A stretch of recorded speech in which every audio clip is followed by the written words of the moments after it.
গাজীপুরের কোনাবাড়ীতে একটি বিয়ের অনুষ্ঠানে উৎসবের নামে অ্যালকোহল বলে সন্দেহভাজন মিথানল পান করার পর চিকিৎসাধীন অবস্থায় দুই যুবকের মৃত্যু হয়েছে। এ ঘটনায় এলাকায় ব্যাপক চাঞ্চল্যের সৃষ্টি হয়েছে।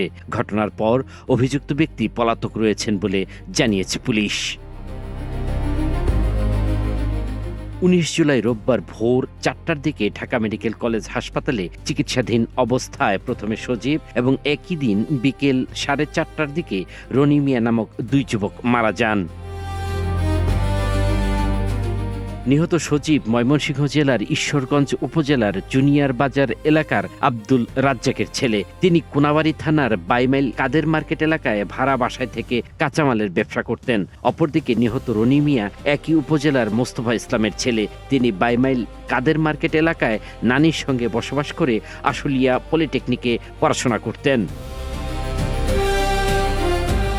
স্থানীয়দের ভাষ্য, গত 10 জুলাই রাতে কোনাবাড়ীর বাইমাইল কাদের মার্কেট এলাকার ভাড়াটিয়া রমজানের বিয়ের অনুষ্ঠানে তার বিয়াই সাগর অ্যালকোহল বলে একটি পানীয় পরিবেশন করেন। পান করার পর দিন সকাল থেকেই কয়েকজন অসুস্থ হয়ে পড়েন। প্রথমে স্থানীয় ফার্মেসি থেকে ওষুধ নিলেও অবস্থার উন্নতি না হলে পরে তাদের কোনাবাড়ীর একটি ক্লিনিকে ভর্তি করা হয়। সেখানে শারীরিক অবস্থার অবনতি হলে ঢাকা মেডিকেল কলেজ হাসপাতালে পাঠানো হয়। চিকিৎসাধীন অবস্থায় রোববার সজীব ও রনি মারা যান। মনে করেন যে রনি এলাকা যারা ছিল ওরা বলে ডাক দিছে, ওই ছিল আবার ওগুলো গাড়ি একটা পিক আপ, ওখান থেকে মনে করেন যে একটা বোতল, মনে করেন মাম পানির মতন বোতল, সাদা বোতল, 1/2 লিটারের বোতল, ওটা ভরার সাদা একটা কেমিক্যাল জাতীয় একটা জিনিস, ওটা এরকম করে জাহাজটা চালাইতে হয় কি মধু মধু কেউ খাবি, তখন ওটা কয়া এই ছেলেটারে খাবাইছে।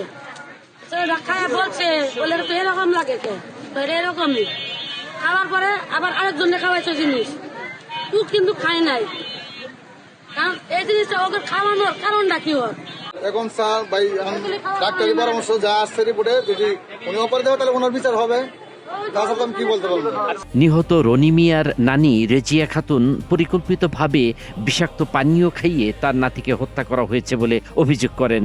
তিনি ভিক্ষাবৃত্তি করে নাতিকে পড়াশোনা করাচ্ছিলেন বলেও জানান তিনি।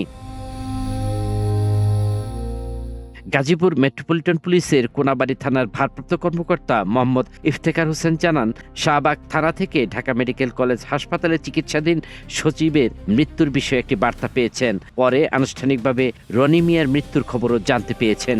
ঘটনার পর অভিযুক্ত কাঁচামাল ব্যবসায়ী সাগর পলাতক রয়েছে বলেও জানান তিনি।